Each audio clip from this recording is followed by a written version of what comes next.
question 48 is an application.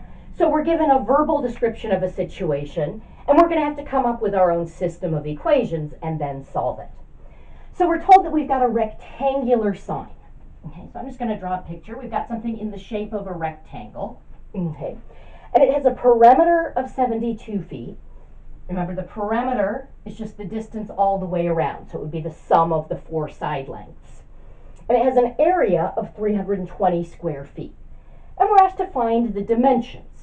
Well, a rectangle has two dimensions. I'm going to just label this as x and y, although if you preferred to use L and W for length and width, or B and H for base and height, that would be perfectly acceptable. Okay. So now the two pieces of information I'm given are about the perimeter and the area. So from the perimeter, we were told that's 72 feet. And as I said, that's just going to be the sum of the sides. So that's x plus y plus another x plus another y. So that's just 2x plus 2y. And then we're told about the area. That's 320 square feet. And the area of a rectangle is just the base times the height, or the length times the width. So that's going to be x times y here. So these two pieces of information translate very nicely into this system of equations. The only terms that both equations have in common are just numbers. So I'm not going to use addition because there's no way I can get the variable terms to cancel out, but I can go ahead and use substitution. I think it's going to be easier to solve for x or y using the perimeter equation, so that's what I'm going to do. So if we've got 72 equals 2x plus 2y, I'm just going to solve for x. So let's subtract over the 2y. 72 minus 2y equals 2x. And then I can divide by 2. Remember, that means that each term on both sides gets divided by 2. So 36 minus y is equal to x. Once we have that, we can substitute that in to the other equation.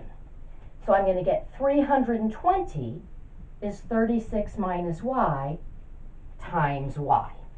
This 36 minus y is just my x. Let's go ahead and do that multiplication. So 320 equals 36y minus y squared. Looks like we've got a quadratic in y. So I want everything on one side. I want to set it equal to 0. And I prefer to have my y squared term be positive. So I think I'm going to move everything over to the left. So I will add over that y squared. I will subtract over the 36y. And that's plus 320 is equal to 0. Now, I can solve that by factoring, or by using the quadratic formula, or by completing the square. I'm going to just copy what we've gotten to here. Y squared minus 36y plus 320 equals 0. I'm going to try factoring. So I can see, in order to get y squared, it would just be y and y. Looking at numbers that multiply to give me 320, since that's positive, they're going to have to both be the same sign. Since that's negative, they'll have to both be negative, and I want them to add to give me 36.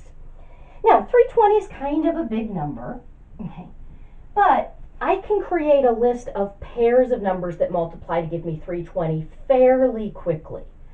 I could also, if I prefer, just go ahead and use the quadratic formula or complete the square, but I think I'm going to go with this.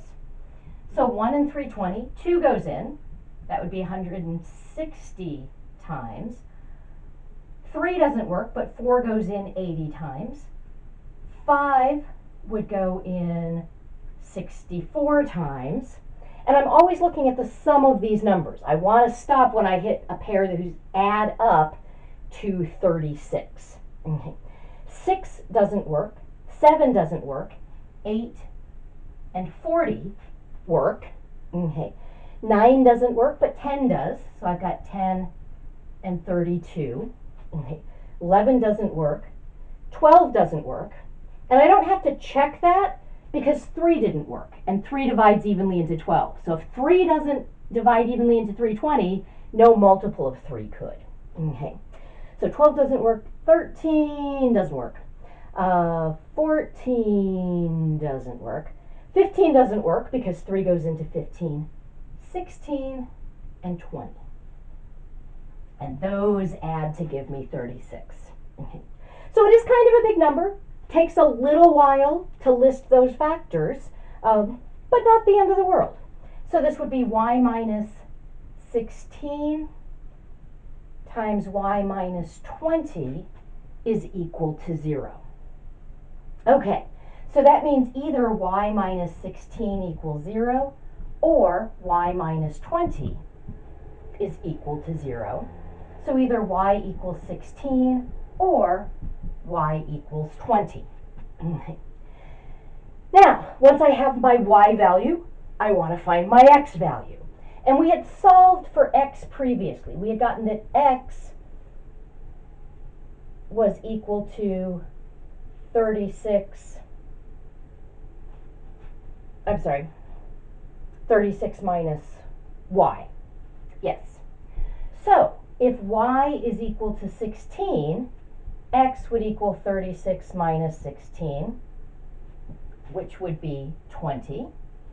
And if y is equal to 20, x would be 36 minus 20, which would be 16. Okay. So, it was sort of arbitrary which side I called x and y. The two dimensions are going to be 16 feet and 20 feet. Okay. So it's going to be 16 feet by 20 feet are the dimensions. Okay. And it sort of looks like two answers, but it really is just one, because I could just as easily have said y was this bottom side and x was this side. Just one word of caution here. When you're working with an application like this, so that your variables mean something in the real world, that sometimes puts restrictions on things that aren't necessarily going to be captured by your equations. Notice here, x and y were dimensions. They were lengths of sides. That can't be negative. Now, we didn't get any negative numbers, so we were okay. We basically got the same answer. One dimension is 16 feet, the other dimension is 20 feet. We just got that twice, okay?